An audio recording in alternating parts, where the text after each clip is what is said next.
17वीं सदी की शुरुआत। दूर यूरोप से कुछ व्यापारी जहाज भारत की ओर बढ़ रहे थे। उनका उद्देश्य था व्यापार, मसालों, रेशम और सोने का व्यापार। लेकिन इतिहास गवाह है, जो लोग व्यापारी बनकर आए, वही धीरे धीरे इस देश के शासक बन बैठे। ये कहानी है लगभग 200 साल तक भारत पर चले ब्रिटिश शासन की। ये कहानी है संघर्ष की, शोषण की और आजादी की लड़ाई की। साल 1600 में इंग्लैंड की रानी ने एक कंपनी को भारत में व्यापार करने की अनुमति दी। इस कंपनी का नाम था ब्रिटिश ईस्ट इंडिया कंपनी। शुरुआत में उनका उद्देश्य सिर्फ व्यापार था। 1612 में कंपनी ने सूरत में अपना पहला व्यापारिक केंद्र स्थापित किया। इसके बाद उन्होंने धीरे धीरे मद्रास, बॉम्बे और कलकत्ता में भी अपने ठिकाने बना लिए। भारतीय राजाओं के बीच आपसी संघर्ष का फायदा उठाकर कंपनी धीरे धीरे अपनी ताकत बढ़ाने लगी। साल 1757 भारत के इतिहास का एक महत्वपूर्ण साल। बंगाल के नवाब सिराजुद्दौला और ईस्ट इंडिया कंपनी के बीच प्लासी की लड़ाई हुई। कंपनी की सेना का नेतृत्व कर रहे थे रॉबर्ट क्लाइव। लेकिन यह लड़ाई सिर्फ युद्ध से नहीं जीती गई।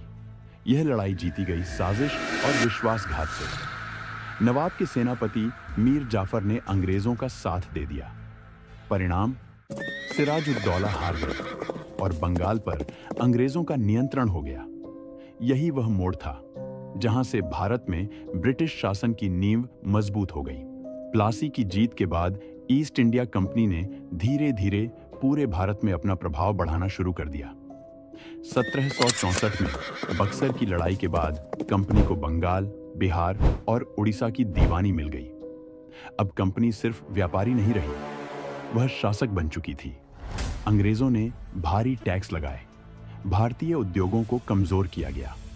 भारत जो कभी कपड़ा और हस्तशिल्प का बड़ा केंद्र था, वह धीरे धीरे गरीब होने लगा।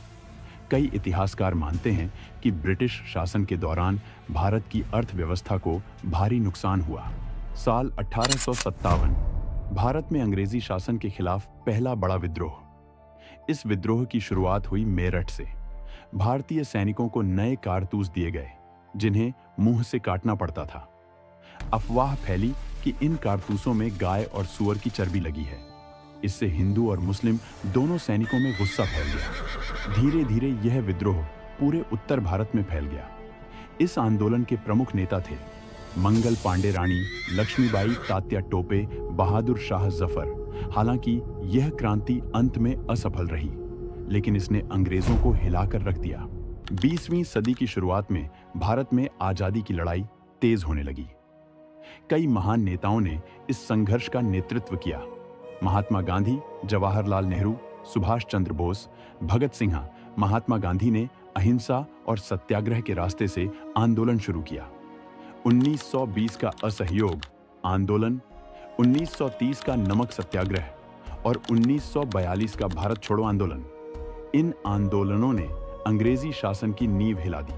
आखिरकार लंबे संघर्ष और बलिदान के बाद 15 अगस्त 1947 को भारत आजाद हो गया।